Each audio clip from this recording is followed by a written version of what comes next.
waxay sheegeen in 2 toddobaad oo heer galbeedku iyo safaaradahoodu ay ka codsadeen inay shaqaalahooda iyo dadka muwaadiniintooda kula baxaan ay dhamaatay ما لا وقت ضباط إلا حكي دجال 2 toddobaad in Addis Ababa la isugu imanin oo aan la soo galin gudaha Addis Ababa ballan ahayd oo aan isku ogeyn heer galbeedka 2 toddobaad way dhamaatay haddana 3 jihaan kaga soconnaa Addis Ababa u soconnaa warkaas iyaguna warkaas la yimaadeen kuwii kalena maqalay u sii socdaan waxa intaa wehelisa waxay leeyihiin 35,000 oo dad shacab ah oo Addis Ababa laga aruuriyay oo dirbo loo xareeyay tababaro degdeg loogu xareeyay gudaha Addis Ababa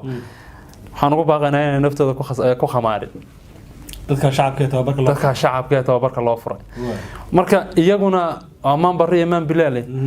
Addis Ababa ku socdaan oo muddo ay sheegteen inay loo qabtay oo ay heer galbeedka isku ogaayeen waa dhamaatay qoladii kalena waxay leeyihiin waan jabinay kuwa ugu xooganaayo maqaliya sabay ku kala socdaan labadii kooxood aad way ma maasantahay dhinaca kale dawladda Ethiopia waxay soo saartay digniin ay u jeedinayso cid kasta oo haysata qalabka isgaarsiinta noocyo kamid ah maxay ku aadan tahay arintaas iyo si digniinta u dirtay nuurow intaanan taas u gelin waxaan jeclahay inaan qodoban hadda ka soo tagay aan ku yara laabto oo ah qoomiyadda Amxaarada marka halkaan la isla maray labadii qolob midaba halka ay u torinayso waxay soo dhajiyeen Canfartu nagama dagaal fiicnayne dawladda dhexe militarigeeda ee nala dagaal galaya annaga yaana hakranayay dawladda dhexe ciidankeedii ee annaga nala dagaal galaya marka hore deegaanka Amxaarada nagala dagaal galayay wayna hakranayeen wayna sii hor ordayeen waxay kala yiraahdeen hadii aanu is abaabulno oo aanu dagaal ka aadno oo aanu u jihaysano oo aan deegaano ka riixno aan ka qabsano TPLF iyagii baa naga daba imanayoo nalaha soo carara marka iyagii baa soo carara iyaga laha soo carara ma ku militariga ha nimankan Canfarta say uga dagaalameen noogalama dagaal galaynin meeshan deegaankanaga iyagaana niyad jabinay marka waxay leeyihiin kuwa social media wax ku qora in kastoo niyo laga nadiifiyay social media laga wada caydiyay ya ka caydiyay waa laga wada xidhay akoonadii ya ka على عالكودا أفك فرتي تويتر سوشيال ميديا هو دمبا تويتر يا فيسبوك ها يوتيوب ها وحنا لو هذين يا أنا يعني سئان مرة الله قرنين وقيحان هاي بهالشي وأبابلين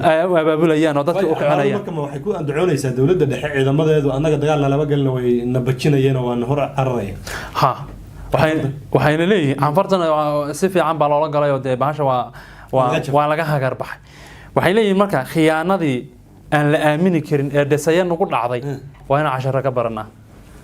marka 10 noocay suuragaltana ka barkan runtii anu garan maayo 10 u dhiman wixii 10 loo soo akhrin karay waa loo soo akhriyay wixii faan ay noo sheegi kareen way noo sheegeen wixii aan ka dhageysan karay waan ka dhageysanay hadda waxa ka soo yeedha anu waxaan u aqaanaa un calaalkii Amxaarad waxaan jeclahay inaan ku soo gabagabeeyo maleeshiyaadkan ay TPLF sheegaysay 32 kun ee Addis Ababa lagu aruurinayo Amxaare u badan yihiin marka kan leh khiyaanadii aan la aamini karin ee dhisayeen ugu dhacday ee ciidanka militariga Ethiopia nagu sameeyeen waa inaynu 10 ka baranaa kan leh wuxuu sii daba dhigay waa inaan Addis Ababa difaacnaa deegaankiisa difaac ilaa Addis Ababa inuu difaac xageen difaacina 35 kun ee TPLF noo sheegtay inta waa Amxaaro wuxuu leeyahay waa in Addis Ababa ku difaacno yaa la difaacay sabab marka hadii ciidamadii soo cararayeen gobolkooda joogo kuwii uu ka sheeganayayna garab kama uu filayo isaguna raganimo uu hayo haduu Addis Ababa ku difaaci rabo wuxuu ku difaaci lahaa deegaankiisa Amxaarad laakiin af bay kaga soo hadhay nimankan dawladii way hadda ku kala fireeyeen oo ay leeyihiin anaga dagaalka nalama galin maalmihii la soo dhaafayna warbaahintu waxay aad u tabinaysaa in Amxaarada qoriga iska bayara tiirisayo Bahardar iyo Gondar iyo magaalooyinka waaweyn ee Amxaarada lagu diyaarinayo wadooyinka laamiyada canjeera Amxaar oo maxay maya waa saadkii ciidamada dagaalka kula jira TPLF ka dagaalamaya deegaanka Canfarta ay leeyihiin wadooyinka taxaanba canjeera Amxaarta iyo qaarkeed qalqalash marka anagu saadkan qaabilsanahay ciidankaas TPLF ka horjeeda la dagaalamaya ma gaajoon doonaan bay leeyihiin